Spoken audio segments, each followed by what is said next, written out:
నీటిపారుదల శాఖలో తవ్వే కొద్దీ అవినీతి తిమింగలాల అక్రమాలు బయటపడుతున్నాయి.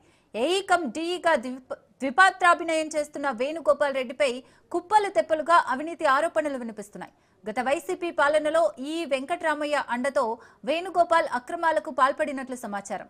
ఏ ప్రభుత్వం అధికారంలో ఉంటే ఆ ప్రభుత్వ నేతలకు జై కొడుతూ వెంకట్రామయ్య, వేణుగోపాల్ రెడ్డిలు అవినీతికి పాల్పడుతున్నట్లు తెలుస్తోంది.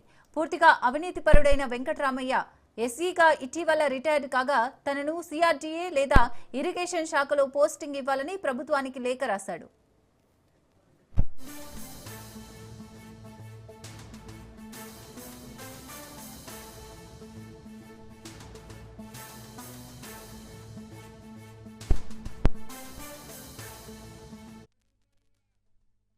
ఏదైనా నా దృష్టికి వస్తే ఏదైనా కానీ నేను చర్య తీసుకున్నాను. నాకు తెలిసి ఏమి తుణుకు నేను వచ్చి 2 months అయింది.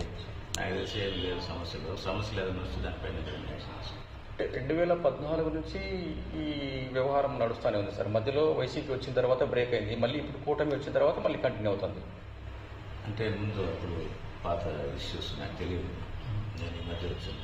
ఏదైనా ఉంటే ఇప్పుడు ఏదైనా ఇష్యూస్ నా దృష్టికి వస్తే నేను దానిపైన ఏదైనా ఉంటే పైకి. ఇప్పుడు ఈ ఫ్లడ్ డ్యామేజెస్ సంబంధించి ఫండ్స్ ఎంత రిలీజ్ అయినాయి, ఎంత బిల్స్ అయినాయి, ఈ కోర్టు ద్వారా ఈ నీరు చెట్టుకు ఎన్ని ఫండ్స్ రిలీజ్ అయినాయి సార్?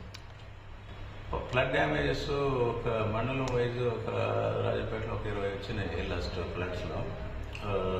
కోడూరులో ఒక 20-40 వర్క్స్ దాకా వచ్చినాయి. వాటిని కొన్ని బిల్స్ అప్లోడ్ చేసే ప్రాసెస్ జరుగుతుంది. అది ఇంకా కూడా పూర్తి కాలేదు, కొన్ని చేశారు పెండింగ్. ఇప్పుడు ఆడిటింగ్లో అప్పట్లో ఏం తేలింది సార్?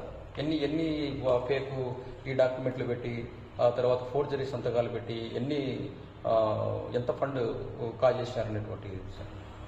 నా దృష్టికి నాకు తెలియదు, నాకు నాలెడ్జ్ లేదు. మీరు అంటుంటే తెలుసు, నాకు తెలియదు కదా. నేను డివిజన్ కొత్త ఫస్ట్ రావడం, ఈ ఇష్యూస్ డివిజన్ల విషయాలు నాకైతే తెలియదు. ఇప్పుడు సొంత మండలంలో ఒక అధికారి పనిచేసేటువంటి అవకాశం ఉందా సార్? ఏ అధికారి అయినా కూడా సొంత ప్లేస్లో ఏఈ లెవెల్ చేయొచ్చు, ఏఈ లెవెల్, డిఈ లెవెల్ ఉండదు. మరి డీఈకి ఎట్లా ఇచ్చారు సార్? అక్కడ డీఈగా అక్కడ ఆయనకు ఇన్ఛార్జ్ రెగ్యులర్ పోస్టింగ్ అయితే 1000లో ఎఫ్ఎస్సీ కాబట్టి ఇచ్చి ఉండొచ్చు.